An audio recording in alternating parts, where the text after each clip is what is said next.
अध्याय 11।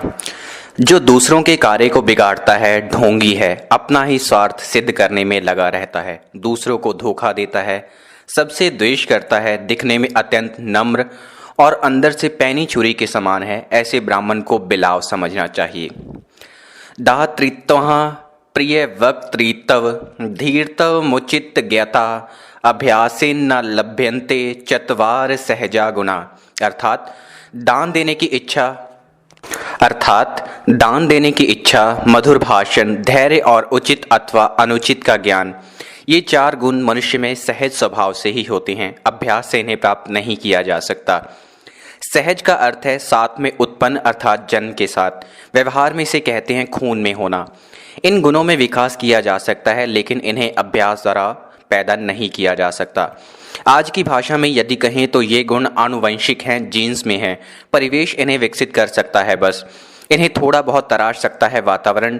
सहज और अभ्यास द्वारा प्राप्त गुणों में अंतर होता है। सहज गुण नष्ट नहीं होते जबकि अभ्यास द्वारा जिन्हें प्राप्त किया जाता है अनभ्यास द्वारा वे समाप्त हो जाते हैं। हाँ, ऐसा देखने में आया है कि कभी कभी सहज गुण उचित वातावरण ना मिलने के कारण सामने नहीं आ पाते। आत्मवर्ग परित्यज्य परवर्ग समाश्रयेत स्वयमेव लययति यथा राज्य अन्य धर्मतः। अर्थात जो मनुष्य अपने समुदाय के लोगों को छोड़कर दूसरों के समुदाय का सहारा लेता है वह उसी प्रकार नष्ट हो जाता है जैसे दूसरों के धर्म का आश्रय लेने वाला राजा। राजा का कर्तव्य होता है कि वह अपनी प्रजा की रक्षा करे, यही उसका धर्म है। यदि वह अपने इस धर्म को छोड़ देता है तो वह स्वयं ही नष्ट हो जाता है। जिस प्रकार अपने वर्ग के लोगों का परित्याग करके दूसरे वर्ग के लोगों का आश्रय लेने से व्यक्ति नष्ट हो जाता है, इसीलिए व्यक्ति को चाहिए कि वह अपने धर्म में स्थित रहे। यहाँ धर्म का अर्थ सर्वजमा भाव भी लिया जा सकता है। श्री कृष्ण ने भी सर्वधर्मे निधनाश्रय कहकर इस बात की ओर संकेत किया है।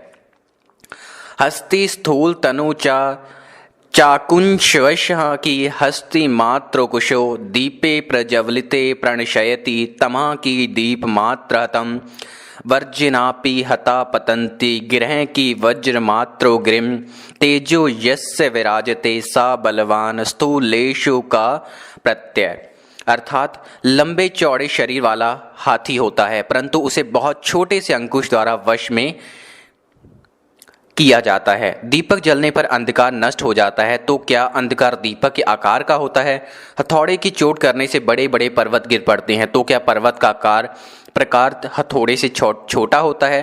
प्रत्येक वस्तु अपने तेज के कारण ही बलवान होती है, लंबा चौड़ा शरीर कोई मायने नहीं रखता है। कलौ 10 सहस्त्रेषु हरि सत्य जति मेदिनीम तदर्थ जाहन वितोय तदर्थ ग्राम देवता। लोग ऐसा मानते हैं कि कलयुग के 10,000 वर्ष समाप्त होने के बाद परमात्मा पृथ्वी का त्याग कर देते हैं। उससे आधे अर्थात 5,000 वर्ष समाप्त होने पर गंगा का जल पृथ्वी को छोड़ देता है और उसके आधे वर्ष समाप्त होने पर गांव का देवता गांव छोड़कर चला जाता है। कुछ लोगों ने इसका अर्थ इस प्रकार भी बताया है कि जब कलयुग की समाप्ति में 10,000 वर्ष रह जाएंगे तब भगवान इस संसार को छोड़कर चले जाएंगे। 5,000 वर्ष शेष रहने तक गंगा का जल समाप्त हो जाएगा और 2,500 वर्ष शेष रहने पर गांव का देवता गांव छोड़कर चला जाएगा। कुछ लोगों का ऐसा विचार है कि कलयुग में अधर्म बढ़ जाने से इस प्रकार की स्थिति पैदा होती है। कुछ विद्वानों का मानना है कि चाणक्य जैसा बुद्धिमान व्यक्ति इस प्रकार की बातें नहीं कह सकता, इसलिए यह श्लोक बाद में जोड़ा गया है, अर्थात प्रक्षिप्त है यह श्लोक। गुहा आसक्तस्य नो विधा नो दया मास भोजना द्रव्य लुब्धस्य नो सत्य सत्रेणस्य न पवित्रवता। अर्थात जिस व्यक्ति की घर में अधिक आसक्ति है, घर में अधिक मोह और लगाव है, उसे विधा की प्राप्ति नहीं हो सकती। जो लोग मांस खाते हैं उनमें दया नहीं, जो धन के लोभी होते हैं उनमें सत्य नहीं होता, तथा दुराचारी, व्यभिचारी और भोग विलास में लगे रहने वाले मनुष्य में पवित्रता का अभाव रहता है। ना दुर्जना साधु दशा मुपैति बहु प्रकारैरपि शिक्षस्यमान आमूल सक्त पयसा घृतेन ना निम्ब वृक्षो मधुर तवमेति। अर्थात जिस प्रकार नीम के वृक्ष को दूध और घी से सींचने पर भी उसमें मिठास पैदा नहीं होती, उस प्रकार दुर्जन व्यक्ति अनेक प्रकार से समझाने बुझाने पर भी सज्जन नहीं हो पाता। जिस तरह कुछ शारीरिक क्रियाएं मनुष्य के नियंत्रण से बाहर होती हैं, इसी प्रकार लंबे अभ्यास के परिणाम स्वरूप पड़े संस्कारों के कारण कुछ मानसिक क्रियाएं भी मनुष्य के वश से बाहर हो जाती हैं, जिसे सिगमंड फ्राइड ने अवचेतन मन कहा है। सज्जनता और दुष्टता का संबंध इसी मनोस्तर पर बैठे मनुष्य की क्रियाओं को नियंत्रित करने वाले संस्कारों से है। इसलिए जब तक वह वहां परिवर्तन न हो, किसी के मूल स्वभाव को बदलना अत्यंत कठिन होता है। अंतर्गत मलो दुष्ट तीर्थ स्नान शतैरपि न शुद्धयति यथा भांड सुराया दाहिता च यत्। अर्थात जिस दुष्ट का अंतःकरण काम वासना आदि मलों से भरा हुआ है, ऐसा मनुष्य यदि सैकड़ों बार भी तीर्थ स्नान करे तो भी पवित्र नहीं हो सकता। बिल्कुल उसी तरह जिस प्रकार शराब रखने का बर्तन आग पर जलाने से भी शुद्ध नहीं हो सकता। जिस व्यक्ति के मन, विचार और अंतःकरण पवित्र नहीं, यदि वह सैकड़ों तीर्थों में भी स्नान क्यों न कर ले, वह पवित्र और निष्पाप नहीं हो सकता। पाप का संबंध शरीर से नहीं, अंतःकरण से है। न वेत्ति यो यस्य गुण प्रकर्षः सा ता सदा निंदति न अत्र चित्रम यथा क्राति करिकुंभ जाता मुक्ता परित्यज्य बिभर्ति गुंजा। अर्थात जिसे किसी के गुणों की श्रेष्ठता का ज्ञान नहीं, वह सदा उनकी निंदा करता रहता है। उनके ऐसा करने से किसी को आश्चर्य नहीं होता। जैसे भीलनी हाथी के मस्तिष्क में उत्पन्न होने वाली गजमुक्ता को छोड़कर घुंघचियों की माला ही धारण करती है। जिसमें किसी की विशेषताओं अथवा गुणों को परखने का ज्ञान ही नहीं, वह उसकी कद्र किस प्रकार करेगा। गुणों के महत्व को ना जानने वाला व्यक्ति यदि उनकी उपेक्षा करता है अथवा निंदा करता है तो उसे किसी को भी आश्चर्य नहीं करना चाहिए। वह तो जंगल में रहने वाली उस भीलनी की तरह है जो हाथी के मस्तिष्क से उत्पन्न होने वाले मोतियों को छोड़कर घुंघचियों की ही माला धारण करती है। उसे इस बात का भी ज्ञान नहीं होता कि हाथी के मस्तिष्क में उत्पन्न होने वाले ब्रैकेट में गजमुक्ता ब्रैकेट बंद मोती कितने मूल्यवान होते हैं। गुणों का मूल्य गुणी ही लगा पाता है। ये तो संवत्सरा पूर्ण नित्य मौनेन भुंजते युग कोटि सहस्त्रा तो स्वर्ग लोके महीयते। अर्थात जो व्यक्ति पूरे वर्ष तक मौन रहकर चुपचाप भोजन करता है, वह 1 करोड़ वर्ष तक स्वर्ग में आदर सम्मान प्राप्त करता है। अर्थ यह है कि जो व्यक्ति अपने धर्म का पालन करते हुए सदाचार पूर्वक श्रम करता है और जो कुछ भी अर्जित करता है उससे संतुष्ट रहता है, उससे सभी देवी देवता प्रसन्न रहते हैं। अर्थात उसे किसी प्रकार के कष्टों का मुख नहीं देखना पड़ता। उसका सभी जगह सम्मान होता है। यहाँ मौन का अर्थ प्राप्त की सहज स्वीकृति है, चुप रहना नहीं। काम क्रोध तथा लोभ स्वाद श्रृंगार कौतुके अति निद्रा अति सेवे चा विद्यार्थी हास्ट वर्जयेत। अर्थात विद्यार्थी के लिए आवश्यक है कि वह काम, क्रोध, लोभ, स्वादिष्ट पदार्थों की इच्छा, श्रृंगार, खेल तमाशे, अधिक सोना और चापलूसी करना आदि इन 8 बातों का त्याग कर दे। आकृष्ट फलम मूलेन वनवासरता सदा कुरुते अहरहा श्राद्ध मृषि विप्रा सा उच्यते।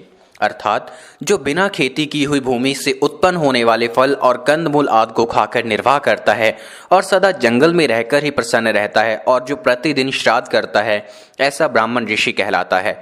ऐसे ब्राह्मण को ऋषि इसलिए कहा जाता है क्योंकि उसका जीवन सर्वथा प्रकृति के अनुकूल है। वह वन में बिना किसी प्रयत्न के उत्पन्न होने वाले फलों और कंदमूल आदि को खाकर अपना जीवन निर्वाह करता है। अन्न पैदा करने से होने वाले दोषों का भी उस पर प्रभाव नहीं होता। महर्षि कनाद के बारे में प्रचलित है कि वे फसल के कट जाने के कुछ दिन बाद पृथ्वी पर गिरे अन्न कणों को एकत्रित करके अपनी भूख को शांत किया करते थे। फसल कटने के कुछ दिन बाद इसलिए क्योंकि उस अन्न पर पक्षियों का अधिकार होता है। ऐसा व्यक्ति कभी सत्वगुण में स्थित हो ही नहीं सकता जो दूसरों के अधिकारों को छीनने वाला हो, जिससे वन में रहना ही अच्छा लगता है। प्रतिदिन श्राद्ध आदि वैदिक अनुष्ठान कर जो अपने पितरों को तृप्त करता है, ऐसे ब्राह्मण को ही ऋषि कहा गया है। ऐसा जीवन सात्विक कहलाता है। एकाहारेण संतुष्टा षट कर्मणिरित सदा ऋतु कालाभिगामी च स विप्रो द्विज उच्यते। एक समय भोजन करने से जो संतुष्ट है, जो नित्य अपने कर्तव्यों को पूरा करता रहता है, स्त्री का संग ऋतुकाल में केवल संतान की उत्पत्ति करने के लिए ही करता है, उपभोग के लिए नहीं, ऐसे ब्राह्मण को ही द्विज कहा जाता है। चाणक्य ने यहाँ प्रत्येक वर्ण के लोगों का कर्तव्य बताने का प्रयत्न किया है। यदि प्रत्येक वर्ण का व्यक्ति अपने कर्तव्यों का भली प्रकार पालन करता रहे तो देश में शांति और सुख बना रहे। जब लोग अपना कर्तव्य भूलकर गलत आचरण करने लगते हैं, अनाधिकार चेष्टा करते हैं, तो दुराचार के साथ साथ समाज में अशांति भी फैलती है। लौकिके कर्मणि रतः पशुना परिपालकः वाणिज्य कृषि कर्ता यस्य विप्रो वैश्य उच्यते। यानी सदा संसारिक कार्यों में संलग्न पशुओं के पालक, व्यापार और खेती आदि करने वाले ब्राह्मण को वैश्य कहा जाता है। लाक्षादिते लनिलान कुसुम्भ मधुस परिशाम विक्रेत मधिमासान सा विप्र शूद्र उच्यते। अर्थात जो ब्राह्मण वृक्षों की लाख, तेल, नील, कपड़े आदि रंगने का रंग, शहद, घी, शराब, मांस आदि चीज़ों का व्यापार करता है उसे शूद्र कहते हैं। यहाँ स्पष्ट है कि चाणक्य जन्म से किसी को उच्च कुल का अथवा ब्राह्मण नहीं मानते। वे कर्म के अनुसार ही वर्णों के विभाजन में विश्वास रखते हैं। ऐसी स्थिति में कर्म के परिवर्तन से उसके वर्ण जाति की संभावनाओं को खुला रखा जा सकता है, लेकिन सामाजिक स्तर पर ऐसा हो पाना उतना आसान नहीं है, क्योंकि पूर्व स्थिति में बनाए गए संबंधों को तोड़ पाने या उन्हें निभाने में आने वाली कठिनाइयों का व्यवहारिक हल ढूंढ पाने में अक्सर चूक हो जाती है। इसे कैसे आसान और सहज बनाया जाए, यह अपने आप में एक विचारणीय विषय है। पर कार्य विहंता च दाम्भिका स्वार्थ साधका शली देशी मृदु क्रूरो विप्रो मार्जार उच्यते। अर्थात जो दूसरों के कार्यों को बिगाड़ता है, ढोंगी है, अपना ही स्वार्थ सिद्ध करने में लगा रहता है, दूसरों को धोखा देता है, सबसे द्वेष करता है, ऊपर से देखने में अत्यंत नम्र और अंदर से पैनी छुरी के समान है, ऐसे ब्राह्मण को बिलाव कहा गया है। जिस व्यक्ति का ध्यान सदा दूसरों के कार्य बिगाड़ने में लगा रहता है, जो सदा ही अपने स्वार्थ की सिद्धि में लगा रहता है, लोगों को धोखा देता है, बिना कारण के उससे शत्रुता रखता है, जो ऊपर से कोमल और अंदर से क्रूर है, उस ब्राह्मण को बिलाव के समान निकृष्ट पशु माना गया है। वापी कूप तड़ा गान माराम सुर वेश्यम नाम उच्छेदने निराशंक स विप्रो मलेच्छ उच्यते। अर्थात जो ब्राह्मण पानी के स्थानों, बावड़ी, कुआं, तालाब, बाग बगीचों और मंदिरों में तोड़ फोड़ करने में किसी प्रकार का भय ना अनुभव करते हों, उन्हें मलेच्छ कहा जाता है। पीने के जल वाले स्थानों, उद्यानों और मंदिरों आदि के निर्माण का धर्म ग्रंथों में अत्यधिक महत्व है। ऐसे कार्य करना बताता है कि उन्हें करने वाला केवल अपने बारे में नहीं, औरों के बारे में भी सोचता है। जो अपने से श्रेष्ठ दूसरे को माने, जनहित के चिंतन में लीन रहे, वही ब्राह्मण है। परोपकार की भावना ही ब्राह्मण की परिचायिका है, और जो इन्हें नष्ट करने वाला हो, करुणा विहीन और क्रूर हो, वह ब्राह्मण कैसे हो सकता है। ऐसे व्यक्ति को तो तुच्छ या मलेच्छ ही कहना चाहिए। देव द्रव्यम गुरु द्रव्यम परदारा अभिमर्शनम निर्वाह सर्वभूतेषु विप्रश्चांडाल उच्यते। अर्थात जो देवताओं और गुरु के धन को चुरा लेता है, दूसरों की स्त्रियों के साथ सहवास करता है और जो सभी तरह के प्राणियों के साथ अपना जीवन गुजार लेता है, उस ब्राह्मण को चंडाल कहा जाता है। देया भोज्य धना सदा सुकृत भिर्नो संचित व्यय कदा श्रीकर्णस्य बलेशच विक्रम पतेरधापि कीर्ति स्थिता असमाका मधु दान भोग रहत नष्टा चिरा संचिता निर्वाणादिति पणिप पाद युगले घर्षणतयो मक्षिका। अर्थात शहद का संग्रह करने में आदर्श मधुमक्खियों को भी पश्चाताप करना पड़ता है, क्योंकि शहद का दान ना करने से शहद नष्ट हो जाता है। इसी प्रकार कुछ लोग धन का दान नहीं करते और जब वह नष्ट होने लगता है तो पश्चाताप करते हैं, जबकि कुछ लोग अपने धन का दान के रूप में उचित प्रयोग करते हैं। राजा बलि, कर्ण और विक्रमादित्य दान करने के कारण ही आज तक समाज में सम्मान के पात्र हैं। आचार्य चाणक्य ने श्लोक में दान का महात्म्य बताया है। आम लोगों की धारणा है कि दान देकर वे लोगों पर उपकार करते हैं। यह प्रथम दृष्टि में सही भी है, लेकिन यथार्थ इससे हटकर है। यदि दान न किया जाए तो क्या होगा? आचार्य के अनुसार इसका उत्तर है धन का विनाश। त्याग से दी गई वस्तु नष्ट नहीं होती बल्कि बढ़ती है, जबकि संकोच से वह सड़ और गल जाती है, नष्ट हो जाती है। इस नियम के अनुसार दान द्वारा दानकर्ता अपने धन की वृद्धि का मार्ग प्रशस्त करता है। इतना ही नहीं, ऐसा करने से उसके यश में भी वृद्धि होती है। इससे श्रेष्ठ सौदा और क्या हो सकता है। दान को अक्सर लोग धन से जोड़कर देखते हैं, वास्तविकता ऐसी नहीं है। अन्न का दान, विधा का दान, स्वास्थ्य का दान आदि अन्य भी दान के रूप हैं। सज्जन व्यक्तियों का धन सदा दान करने के लिए ही होता है, वे कभी उसका संचय नहीं करते, क्योंकि दान करने के कारण ही दानवीर कर्ण, महाराज बलि और विक्रमादित्य का यश आज भी संसार में फैला हुआ है। चाणक्य ने वर्णों के अनुसार कर्मों की व्याख्या की है और यह स्पष्ट किया है कि व्यक्ति अपने कुछ गुणों के कारण ही सदा याद किया जाता है। अब हम पढ़ेंगे अध्याय का सार। चाणक्य कहते हैं कि कुछ बातें मनुष्य में स्वाभाविक रूप से होती हैं, उन्हें केवल अभ्यास से प्राप्त नहीं किया जा सकता। दान में रुचि, मधुर भाषण की इच्छा, मधुरता, वीरता, ये गुण मनुष्य को स्वभाव से ही प्राप्त होते हैं। अभ्यास से केवल इनमें वृद्धि की जा सकती है, तराशा जा सकता है बस। चाणक्य कहते हैं कि मनुष्य को अपना स्वभाव नहीं छोड़ना चाहिए, क्योंकि जो अपने स्वभाव और कर्म को छोड़कर दूसरों के आश्रय में जाता है वह नष्ट हो जाता है। चाणक्य कहते हैं कि मोटे शरीर को देखकर ऐसा नहीं मानना चाहिए कि वह बहुत बलवान हो सकता है। लंबे चौड़े शरीर वाला हाथी छोटे से अंकुश से वश में कर लिया जाता है। इसी प्रकार दीपक की छोटी सी लौ वर्षों के अंधकार को पल भर में नष्ट कर देती है। इतना ही नहीं, अपने से कई गुना लंबाई चौड़ाई में वह प्रकाश फैलाती है। बड़े बड़े पहाड़ों और शिलाओं को हथौड़ों की चोट से तोड़ा जा सकता है, जबकि हथौड़े का आकार, भार पहाड़ों और शिलाओं से बहुत कम होता है। इसीलिए लंबे चौड़े शरीर को देखकर यह नहीं मान लेना चाहिए कि वह बलवान है। चाणक्य के अनुसार विद्यार्थी को विद्या की प्राप्ति के समय घर से मोह नहीं रखना चाहिए। यदि वह घर के मोह में फंसा रहेगा तो उसे विद्या प्राप्त नहीं होगी। उनका कहना है कि दुष्ट व्यक्ति को जितना भी समझाया जाए वह दुष्ट ही रहता है। उसका सज्जन बनना उसी प्रकार असंभव है जैसे नीम के पेड़ को दूध, घी, चीनी आदि से सींचने पर भी उसमें मिठास पैदा नहीं की जा सकती। इसी संबंध में वे आगे कहते हैं कि जिस मनुष्य का अंतःकरण शुद्ध नहीं, यदि वह अनेक बार तीर्थ यात्रा भी करता है तो भी वह पवित्र नहीं हो सकता। आचार्य का मानना है कि गुणों की श्रेष्ठता को समझना प्रत्येक व्यक्ति के बस की बात नहीं है। जो उसके गुणों को नहीं समझता वह उसकी निंदा करने लगता है। विद्यार्थी के लिए कुछ और हिदायतें देते हुए चाणक्य कहते हैं कि विद्यार्थी को काम, क्रोध, लोभ, मोह, खेल तमाशे और श्रृंगार तथा अधिक सोने से बचना चाहिए, क्योंकि ये दुर्गुण हैं और इनसे उसके मन में विक्षेप पैदा होता है। इनसे उसकी ऊर्जा का व्यय होता है, जिससे एकाग्रता पर असर पड़ता है। ब्राह्मण, क्षत्रिय आदि वर्णों के संबंध में बताते हुए चाणक्य कहते हैं कि जो व्यक्ति कंदमूल फल खाकर अपना जीवन बिताता है, जो प्रतिदिन पितरों का श्राद्ध करता है, ऐसे ब्राह्मण को ऋषि कहा जाता है।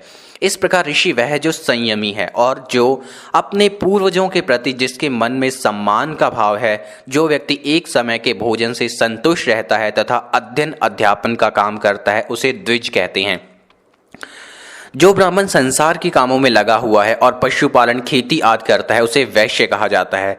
जो ब्राह्मण की सेवा करता है और शराब, मांस आदि बेचकर अपनी आजीविका चलाता है, उसे शूद्र कहते हैं।